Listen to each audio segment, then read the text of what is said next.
Bonjour à tous et bienvenue pour cette nouvelle vidéo pour répondre à vos questions. Et une question qui revient super fréquemment, à la fois sur Facebook, sur Twitter et sur YouTube, c'est comment un avion vole. C'est une question excessivement simple, mais en réalité, c'est des concepts qui sont un petit peu complexes, et notamment quelque chose qui s'appelle la portance. La portance, c'est ce qui fait voler. Tout ce qui vole, un oiseau, un avion, un hélicoptère, systématiquement, on a ce concept de la portance. Il y a une différence, c'est pour les équipements qui sont plus légers que l'air, comme les dirigeables, mais ça on en parlera peut-être une prochaine fois. Donc la portance, comment ça marche?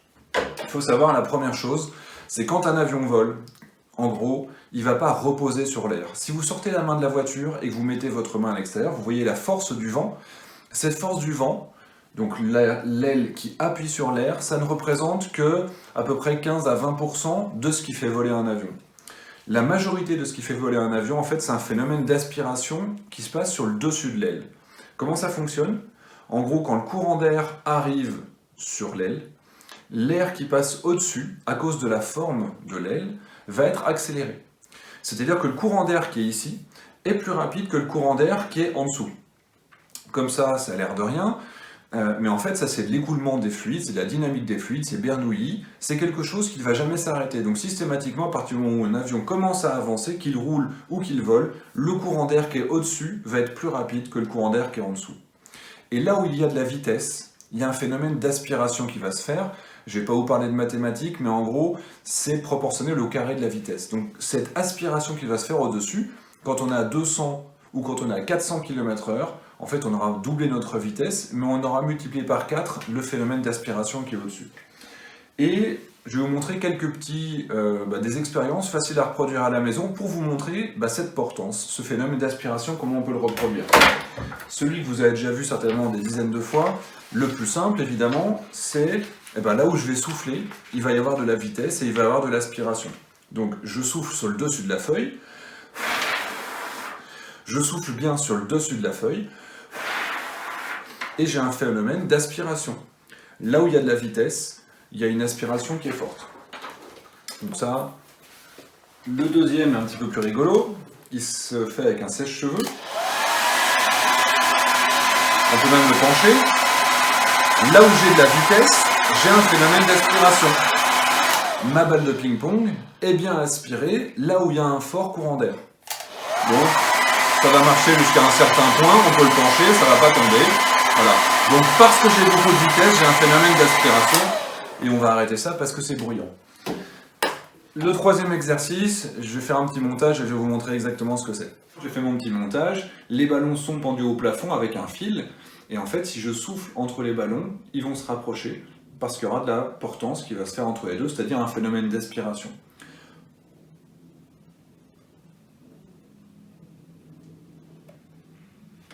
Le défaut étant que je ne peux pas vous parler et souffler en même temps. Mais donc vous avez compris le principe, là où il y a de la vitesse, il y a de l'aspiration, c'est exactement la même chose pour la feuille de papier, pour la balle de ping-pong et pour mes deux ballons. Alors maintenant que vous avez compris ce phénomène, vous avez compris que là où il y a de la vitesse, il y a de l'aspiration. Faites-le à la maison, vous allez voir, c'est super rigolo. Et ensuite, une fois qu'on a ce phénomène d'aspiration, en réalité, la portance, elle est proportionnelle à la taille de l'aile. Donc si je suis un petit oiseau, j'ai une petite aile, et puis si je suis un gros avion, j'ai besoin d'une grande aile. Et plus je suis gros et plus je suis lourd, si je suis un Airbus A380 et que je fais déjà 270 tonnes à vide, sans prendre de l'essence ni quoi que ce soit, forcément je vais avoir besoin d'une aile qui fait une grande surface, une grande superficie. Mais je vous ai dit aussi tout à l'heure que la portance, l'aspiration, était proportionnelle alors à notre vitesse, mais aussi à la taille de notre aile. Donc qu'est-ce qui va se passer quand on est trop lent? Quand on est lent, on a une portance qui est faible. Et donc, qu'est-ce qu'on va devoir faire? On va devoir sortir une partie mobile qui se trouve à l'arrière de l'aile, qui s'appelle les volets. Donc là, je vais vous mettre quelques petites vidéos, vous allez voir ça. Là, on est aligné sur la piste avant le décollage. Vous voyez que les volets sont déjà sortis. On entend la montée en puissance des réacteurs.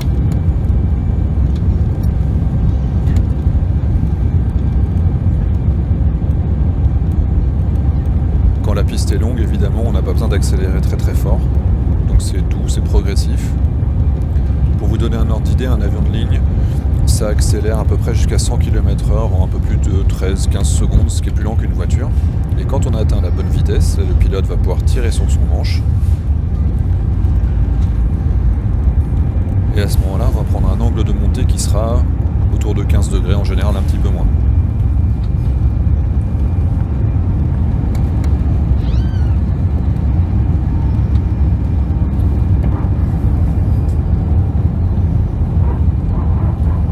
Alors ça, c'est un bruit qui est caractéristique aux Airbus. C'est la montée en pression hydraulique. C'est un bruit normal.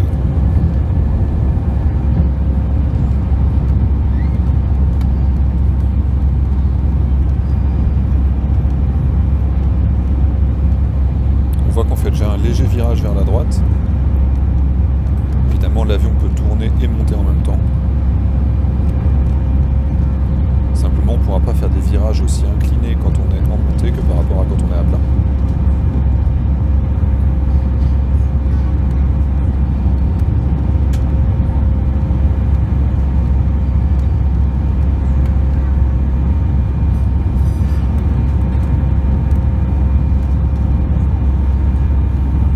On est en train de se rapprocher des nuages, il va y avoir des petites turbulences.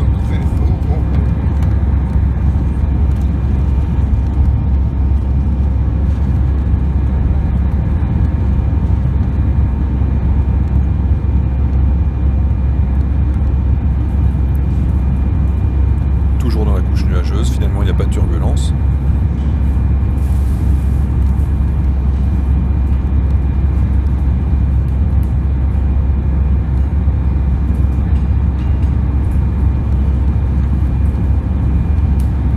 Et voilà. Au-dessus des nuages, il fait toujours beau.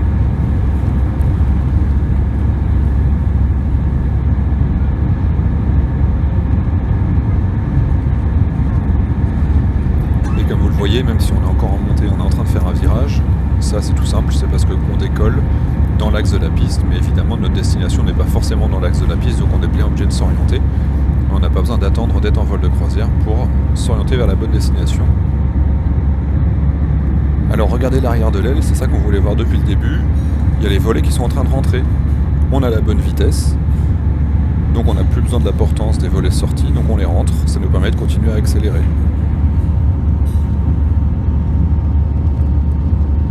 Et je vous laisse profiter de cette magnifique mer de nuages.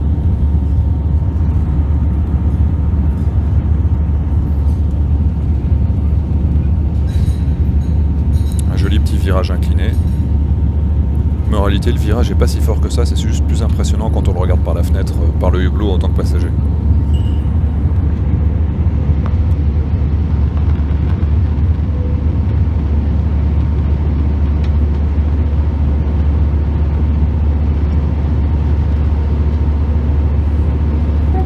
Un petit coup d'œil sur le moteur. On le voit pas bien quand on est à l'arrière de l'aile.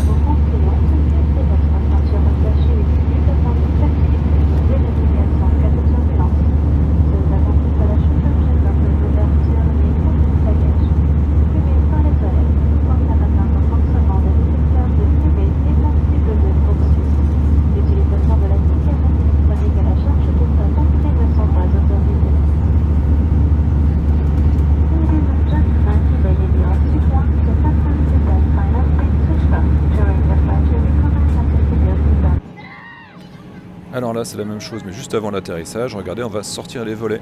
Puisqu'on ralentit, on va voler doucement. Vous voyez les volets qui sont en train de sortir à l'arrière de l'aile.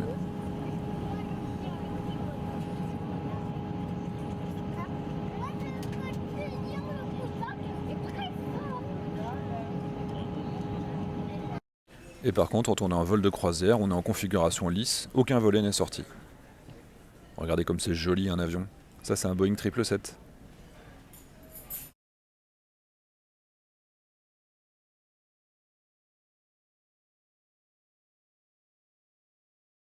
Alors le dernier élément pour que l'avion puisse voler, c'est évidemment que cette portance, cet air qui arrive sur l'aile, arrive avec le bon angle. Si jamais on arrive avec un vent, parce qu'on est rapide, hein, quand on va vite, le vent vient bien de face, l'air s'écoule convenablement. Imaginez maintenant qu'on est trop lent. Si on est trop lent, progressivement, on va devoir compenser la baisse de la portance liée aux baisses de la vitesse en cabrant le nez de l'avion, c'est-à-dire en se relevant un petit peu. Et puis progressivement, l'air qui va arriver sur le dessus de mon aile ne va plus être suffisamment porteur. C'est-à-dire qu'il va y avoir un phénomène, il y avait une sorte de turbulences qui vont se faire sur l'arrière de l'aile, jusqu'à un moment où on n'a plus suffisamment de vitesse et l'avion va rentrer dans une situation qu'on appelle le décrochage. Donc l'aile ne nous porte plus, l'avion progressivement va s'enfoncer tout doucement et l'avion, pour compenser cette situation, en fait, il faut remettre l'avion en descente pour reprendre de la vitesse, reprendre de l'écoulement correct sur le dessus de l'aile et avoir de nouveau de la portance. On est sorti du décrochage. Il y a quelques décennies, les pilotes de ligne, alors les pilotes militaires continuent à le faire et les pilotes de loisirs très régulièrement, mais même les pilotes de ligne sur les avions de ligne civils s'entraînaient à se préparer à cette situation qu'était le décrochage. Je vous montrerai très prochainement dans une prochaine vidéo comment on gère un décrochage dans le simulateur de vol sur un Boeing 737. Donc c'est une situation qui est aujourd'hui gérable, mais surtout qui ne doit plus arriver. Les avions de ligne sont tous faits pour qu'on ait des limites très importantes avant d'arriver à la situation dangereuse qu'est le décrochage. Et on a en particulier, j'ai un Airbus entre les mains, à partir de l'Airbus A320, on a eu donc des commandes de vol électriques, c'est-à-dire que les influx, les manches, quand le pilote utilisait son manche, il n'y avait plus des poulies, des câbles qui allaient jusqu'au bout des ailes pour pouvoir faire bouger les petits ailerons.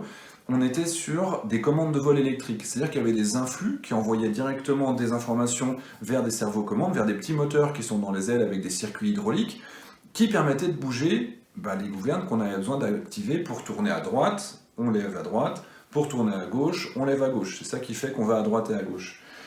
Et alors, le premier intérêt, évidemment, c'est comme on n'avait plus de commandes de vol qui pouvaient se bloquer avec des poulies, des tringles, des ressorts qu'il fallait resserrer, on a largement amélioré la sécurité aérienne et les avions avaient moins de problèmes de gouverne et de fonctionnement pour se diriger. Donc ça, c'était vraiment une avancée importante en termes de sécurité aérienne.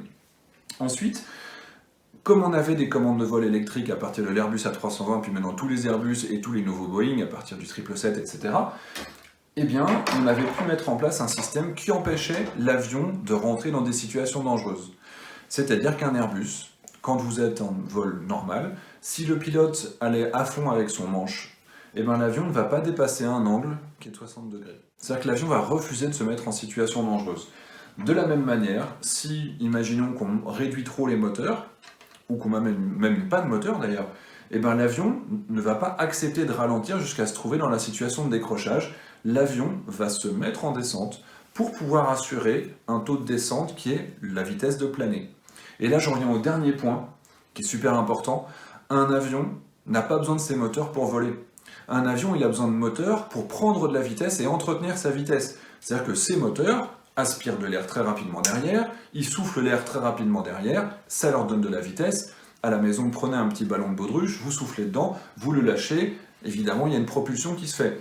Et de la même manière, vous imaginez très facilement, les pompiers, ils ont leur lance à incendie, ça crache de l'eau très très fort, donc ça les pousse de l'autre côté. Et bien imaginez qu'au lieu de cracher de l'eau comme les pompiers, le moteur, il crache de l'air super rapidement vers l'arrière, et donc en réaction au fait qu'on souffle fort vers l'arrière, ça nous fait avancer. Mais si jamais on n'a pas ces moteurs, en réalité, je vole à 800 km/h, j'éteins mes moteurs, l'avion ne va pas tomber comme une pierre, l'avion il a une vitesse. Avec sa vitesse initiale, avec son élan, en réalité, l'air va continuer à s'écouler sur ses ailes.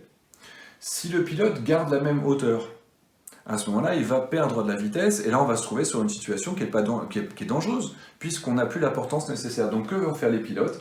Les pilotes vont se mettre en descente, et là, progressivement, ils vont se mettre à planer. Et un avion de ligne comme celui-là, alors c'est pas lié à la taille de l'avion, un avion plus gros ne va pas moins bien planer. Tous les avions de ligne sont capables de planer sur plusieurs centaines de kilomètres, et ils restent manœuvrables. Vous avez plusieurs cas dans l'histoire de l'aviation dans lesquels des avions ont eu besoin de planer, ont eu besoin de s'orienter vers l'aéroport sans avoir de moteur. C'est évidemment très très peu fréquent avec les avions modernes, et plus le temps passe, moins il est probable qu'on ait une panne moteur. Statistiquement, c'est une double panne moteur tous les 4000 milliards d'heures de vol. Donc on se doute bien que c'est pas demain la veille que vous allez avoir ce type de problème sur votre avion. Néanmoins, les pilotes s'y préparent, et s'y préparent bien. Et le fait est que systématiquement, quand ça a eu lieu, les pilotes ont su gérer la situation. Donc voilà, retenez bien tous ces éléments. On vole parce qu'on a de l'air qui s'écoule sur le dessus de notre aile, bien dans l'axe de l'aile. Ça nous crée une portance. La portance, elle est aussi proportionnelle à la taille de l'aile. Donc quand on est lent, on sort les volets qui sont à l'arrière qui permettent de donner plus de portance. Également des becs qui peuvent être à l'avant de l'aile. Une fois qu'on a repris de la vitesse, On rentre ces volets parce que finalement, quand on reprend plus de vitesse, ils finissent par nous freiner. Et donc là, ça nous permet de monter plus haut et de prendre encore plus de vitesse à haute altitude.